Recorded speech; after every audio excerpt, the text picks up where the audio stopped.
மறந்துட்டீங்க. இதெல்லாம் என்னது? அது அப்படியே பிடி. என்ன அந்த ட்ராக்ல ஓடும்போது இதெல்லாம் மறந்துட்டீங்கன்னு நினைச்சேன். என்னால அதை மறக்க முடியல. இப்போ மணி 6 ஆயிடுச்சு. நான் என் கம்ப்யூட்டர்ல ரேங்க் பண்ணி இருக்கறனால எதுக்காக நீங்க இப்போ இதெல்லாம் பண்ணிட்டு இருக்கீங்க? எல்லாம் நம்ம இன்ஸ்பெக்டர்னால தான். எனக்கு என்னமோ அவர் முன்னாடி இருந்த மாதிரி இப்ப இல்லன்னு தோணுது.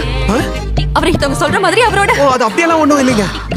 அப்ப வேற எப்படி சொல்ற கேளுங்க. இன்ஸ்பெக்டர் குவாஜன் ஹனியரியா பாத்துட்டு வந்ததுல இருந்து அவரோட முழு கவனத்தையும் சாங்கியோன் மேல தான் செலுத்திட்டு இருக்காரு. அப்ப எனக்கு மட்டும் இதெல்லாம் எப்படி தெரியாம போச்சு? உங்களுக்கு மத்தவங்கள ஏமாத்த தெரியாதுன்னு சரியா பொய் சொல்ல வராதுன்னு நம்ம இன்ஸ்பெக்டர் சார் சொன்னாரு.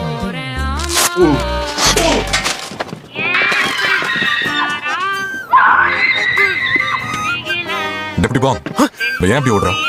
பார்த்து ரொம்ப வருத்தப்படுறதால தான் இதெல்லாம் பண்றதா அவங்க சொல்றாங்க சார். வேகமா ஓடு, இன்னும் வேகமா.